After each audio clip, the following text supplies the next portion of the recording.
दोस्तों कैसे आप लोग, उम्मीद करता हूँ आप लोग अच्छे होंगे। आज मेरे पास एक डीडी फ्री डिश का सेट टॉप बॉक्स रिपेयर होने के लिए आया हुआ है। ये न्यू सेट टॉप बॉक्स है, यानी कि कस्टमर ने कुछ टाइम पहले ही खरीदा हुआ था, महीना डेढ़ महीना पहले। और ये कस्टमर मेरे पास जो लेके आए हैं बिल्कुल डेड कंडीशन में लेके आए हैं। तो जैसे मैं आपको यहाँ पर 12 वोल्ट एडोप्टर वाला ये है। तो यहाँ पर आप देखते हैं कुछ भी रिस्पॉन्स नहीं दे रहा, अब बिल्कुल न्यू फ्रेश पीस है ये। चलिए, अब यहाँ पर जब मैं इसमें एडाप्टर लगा रहा हूँ तो एडाप्टर की जो लाइट है वो ब्लिंकिंग करने लग रही है। और कस्टमर का कहना था कि इसके अंदर से इस तरीके की कुछ आवाज आ रही, कुछ ऐसा लग रहा है कि कुछ बज रहा हो। तो कस्टमर ने इसको खोल के भी देखा था, तो हम भी इसको खोल के देखेंगे।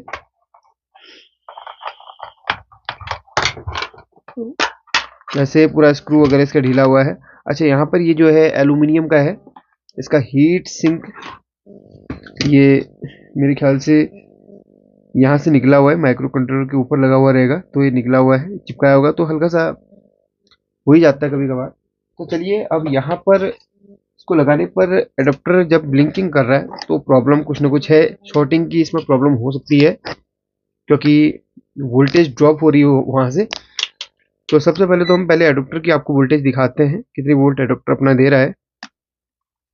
तो 13-16 वोल्ट ये दे रहा है, यानी कि 13 वोल्ट करीब दे रहा है। तो इसको मैंने इसको कनेक्ट कर लिया है।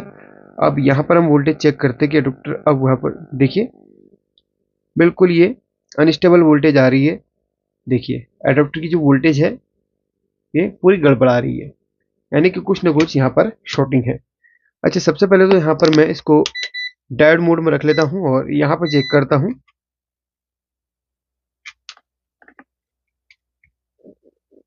इसके पॉइंट में कोई भी शॉर्टिंग नहीं बता रहा है, कुछ ना कुछ जो भी प्रॉब्लम है इसके, या तो यहाँ पर है या फिर कार्ड में हो सकता है, जो भी प्रॉब्लम है चलिए आपको दिखाऊंगा।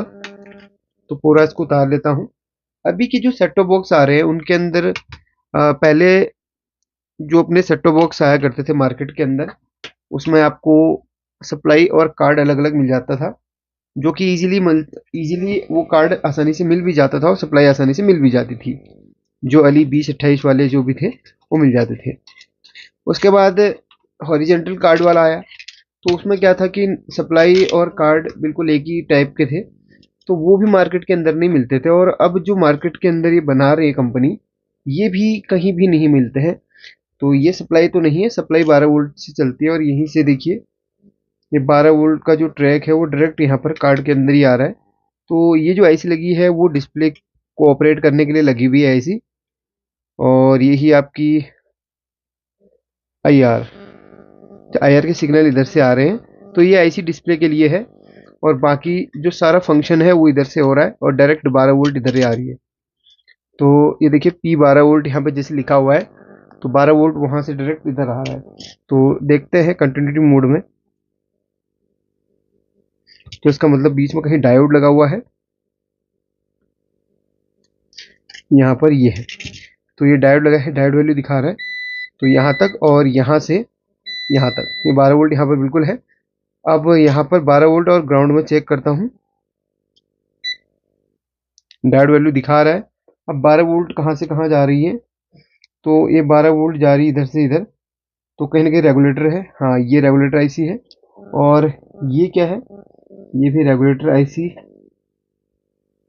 S8085 कुछ इसका नंबर है। तो ये भी मे भी रेगुलेटर आईसी हो सकती है, तो इस रेगुलेटर में पहले चेक कर लेता हूँ।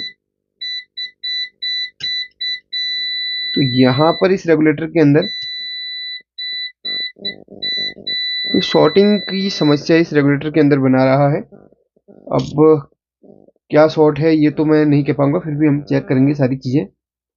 अब ये कैपेसिटर शॉर्ट दिखा रहा है,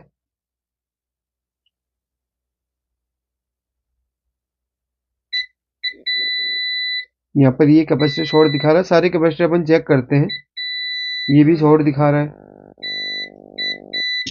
यार यहाँ पर भी सारे कैपेसिटर शॉर्ट है। ये कैपेसिटर शॉर्ट दिखा रहा है, ये शॉर्ट दिखा रहा है। रेगुलेटर पूरी तरीके से शॉर्ट है, ये भी शॉर्ट है। अब शॉर्टिंग कहाँ से है, चलिए कंफर्म करते हैं। जब बहुत जगह से शॉर्टिंग आने लगती है तो कंफर्म नहीं हो पाता कि शॉर्टिंग असल में है कहाँ से। अब ये कैपेसिटर निकालूं, ये निकालूं, ये रेगुलेटर निकालूं, निकालते निकालते पूरा कार्ड अपना खाली हो जाएगा। शॉर्टिंग जहां से होगी पता भी नहीं चल पाएगा। तो एक काम मैं करूंगा कि यहाँ पर मुझे शॉर्ट सर्किट को फाइंड करने के लिए एक विशेष टूल की जरूरत पड़ेगी। या तो आप इस पूरे बोर्ड के अंदर रीजन अप्लाई कर लो, या फिर सिंपली ये आईआर कैमरे को लगा लो। चलिए, ये तो काफी लोगों को लेने में असमर्थता होगी, तो उसमें मैं पूरे में रेजिन अप्लाई कर लेता हूँ। तो रेजिन अप्लाई करने के लिए ये रेजिन है और पूरे बोर्ड के अंदर अपन रेजिन अप्लाई करेंगे। जो भी कंपोनेंट शॉर्ट रहेगा उस कंपोनेंट को हमने रिमूव कर लेना है। चलिए, अच्छा, रेजिन से जो स्मोक निकल रहा है ना, इससे बच के रहना। मैं रेजिन का काम इसलिए नहीं करता हूँ क्योंकि इसमें से जो स्मोक निकलता है मुझे बहुत प्रॉब्लम होती है इससे। इसलिए रिपेयरिंग में मैं जितना हो सके एडवांस टूल का भी यूज कर रहा हूँ, क्योंकि इससे स्वास्थ्य में बहुत ज़्यादा मेरे पहले से प्रॉब्लम रही है। फिर भी आप, ये सस्ता ये सस्ता वाला ट्रिक है, इसीलिए बता रहा हूँ आपको, क्योंकि महंगे टूल्स वगैरह लेने में भी काफ़ी लोगों को दिक्कत हो सकती है। तो कोशिश ये करें कि आप पहले सस्ते ट्रिक का इस्तेमाल करें, लेकिन सस्ती चीज़ें हमेशा हानिकारक होती हैं, इस बात को याद रखना। मतलब ये स्मोक वाली चीज़ें, ठीक है। जहाँ जहाँ पे शॉर्टिंग आ रही है ना, उसी चीज़ पे अपन अप्लाई करेंगे।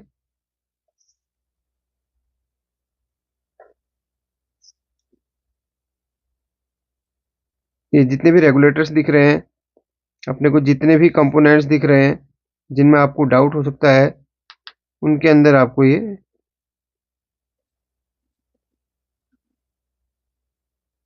रेजिन अप्लाई कर लेना है। यहाँ पर भी एक आधे कैपेसिटर्स थे।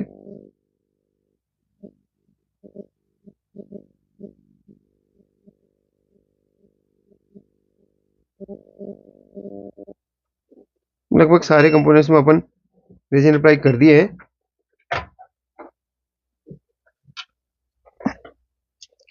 चलिए, अब मैं 12 वोल्ट का अडेप्टर इस पे लगाता हूँ। जो भी कंपोनेंट शॉर्ट होगा वहां पर रेजिन पिघल जाएगा।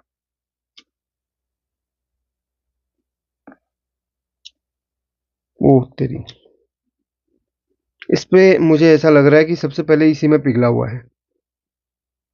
इसके बाद मुझे किसी भी कंपोनेंट के अंदर रेजिन पिघला हुआ नजर नहीं आ रहा है। अब इस बॉक्स को बनाना मुश्किल ही नहीं, नामुमकिन है। वो क्यों? क्योंकि मेन माइक्रो कंट्रोलर ही इसका शॉर्ट दिखा रहा है। 1 सेकंड में ही ये हीट हो गया। अब इतने सारे कंपोनेंट निकालने की अपने को जरूरत नहीं पड़ेगी, और मुश्किल है इसको बनाना। फिर भी आपको शॉर्टिंग निकालने का तरीका इस वीडियो में दिखा दिया।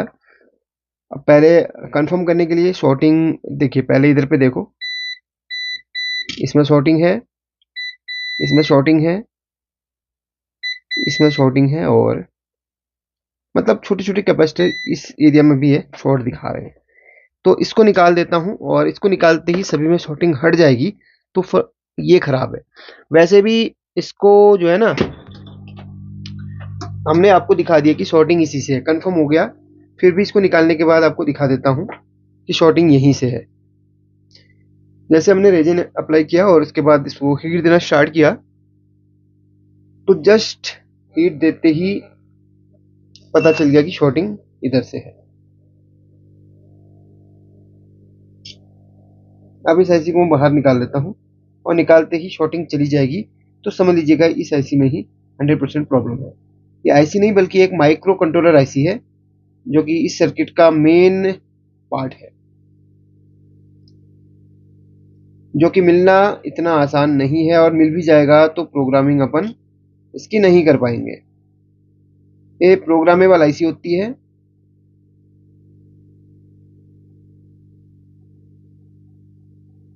इसके अंदर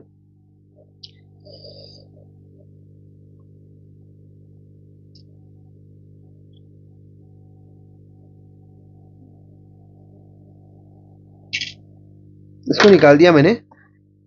एक दिक्कत और, इसकी पोजीशन ऐसी है, इसको निकालते समय एक और स्मोक उठा है। इसके ऊपर फेविक्विक डाला हुआ है और फेविक्विक से हीट सिंक को इस तरीके से चिपकाया गया था और फेविक्विक की गंध आंखों में चलेगी, जिससे आंखों में मिर्ची सी लग रही है।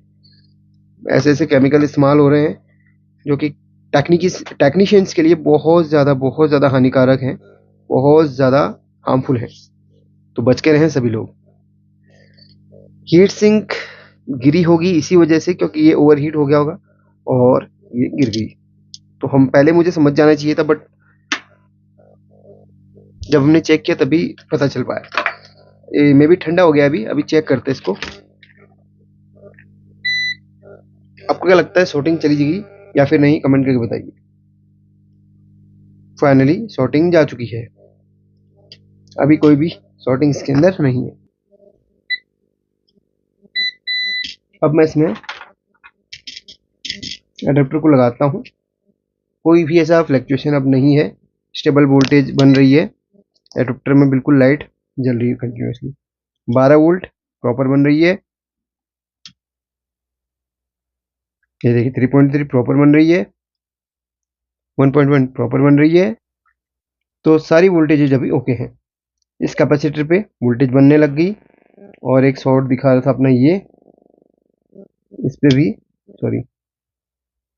12 वोल्ट बनने लग गई है, इस पे 3.3 बनने लग गई है।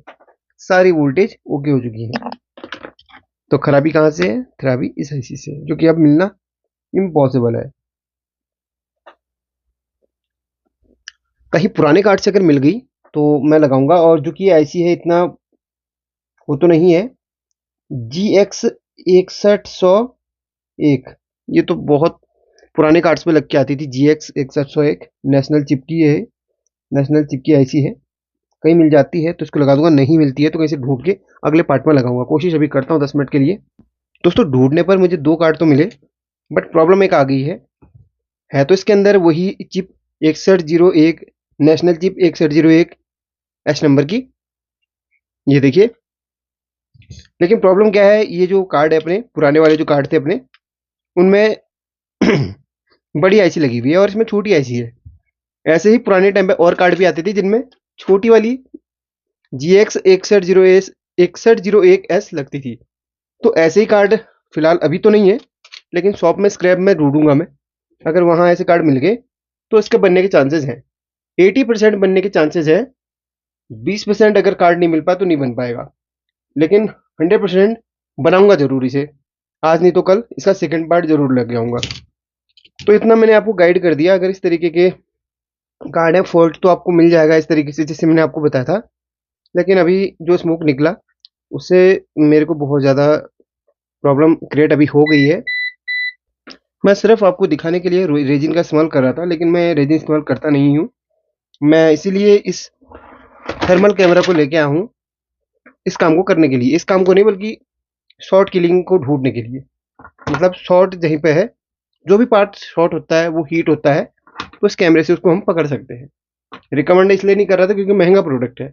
तो रेजिन से करोगे तो मास्क वगैरह लगा लेना। मास्क मैंने लगा रखा है, फिर भी प्रॉब्लम मुझे होगी क्योंकि मेरे हेल्थ थोड़ा सा खराब रहती है इन मामलों में। स्मोक वगैरह मेरे को सूट नहीं कर पाता। लेकिन अब दूसरा पार्ट लेके आऊंगा। हो सकता है कल आ जाए इसका दूसरा पार्ट, परसों आ जाए। जब भी कार्ड मुझे मिलेगा पुराने स्क्रैप से तो उसको बनाऊंगा जरूर। तो इस वीडियो से कुछ ना कुछ सीखने को जरूर मिला होगा। वीडियो को लाइक करके शेयर कर लेना। एक छोटे से कमेंट मेरे लिए जरूर करना कि मेरी तरह सिखाया तरीका आपको कैसा लगता है। और सेकंड पार्ट का वेट जरूर करना, इसलिए कि मैं बनाऊंगा जरूर इसका सेकंड पार्ट। ठीक है, थैंक यू।